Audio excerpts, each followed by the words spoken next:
tips para sa mga new car owner. Hello mga paps, I'm Kuya Shane at yun, meron na namang humihingi ng payo o tips, no, para daw mas magtagal yung kanyang sasakyan. New car owner daw siya. Ano ba yung mga pwede nating ibigay na tips, no? Well, number one dyan, siguraduhin mo na sundin mo yung PMS ng iyong sasakyan. Well, depende sa brand ng kotse yan, ano? So, isa sa pinakamahalagang PMS is yung 1,000 km and yung 5,000 km. Make sure na hindi mo yan i-skip. Okay? O sundin mo kung ano yung recommended na PMS ng inyong car manufacturer. Kasi yung iba, may mga car brand na 1,000, tapos susunod 10,000 kilometers, meron naman every 5,000 kilometers. So depende sa brand, ano.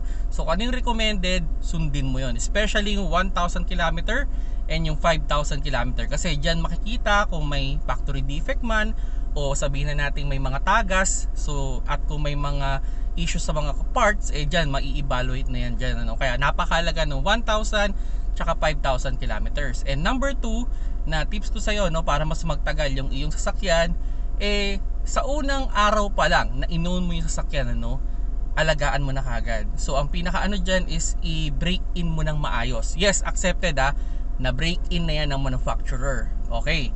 Pero mas okay na i-break in mo pa rin. I highly recommend yung soft break in lang ang gawin mo, no. Kumbaga sa first 1,000 kilometers, ideally wag mo munang ibibirit yung sasakyan mo. Kumbaga takbong pogi lang.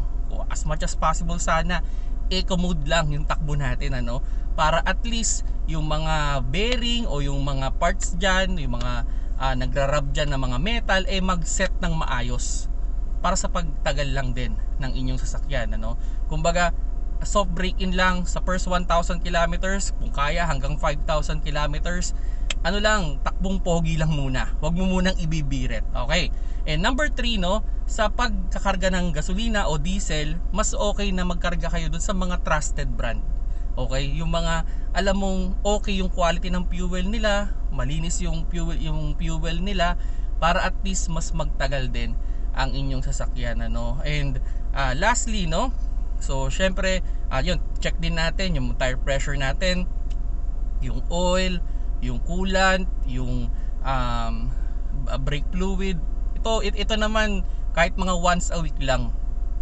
Kung everyday mong ginagamit yung sasakyan, monitor mo lang yan. Kumbaga yun, every time, bawa tuwing linggo, check mo lang yung coolant mo, kumusta ba yung level, check mo yung brake fluid mo, tignan mo kung okay ba yung level nya, yung engine oil, kung nakikita mo rin yung transmission oil mo, tsaka yung tire pressure, para at least kasi yung di ba minsan every 3 months lang naman natin dadalhin sa kasa. Paano kung all of a sudden after 2 months meron na palang tumutulo? So magkakaroon ka ng problema. At isang tips ko rin dyan, every time na aalis ka sa garahe mo, okay, check mo rin kung yung pinag-alisan ng sasakyan mo, kung may makita kang mga oil mark, coolant mark or something. Ang meron lang tumutulo dyan yung galing aircon, tubig yun, no. Pero kung may kakaiba, check mo kung ano yung tumutulo, no. So yun lang mga paps, no, yung mga tips ko sa inyo para mas magtagal ang inyong sasakyan. Basta from the first day na nakuha mo yung sasakyan mo, alagaan mo na, at for sure naman na magtatagal yan. At sundin mo lang yung recommended na PMS sa inyong kotse. Kung nagustuhan nyo yung video, paki-like.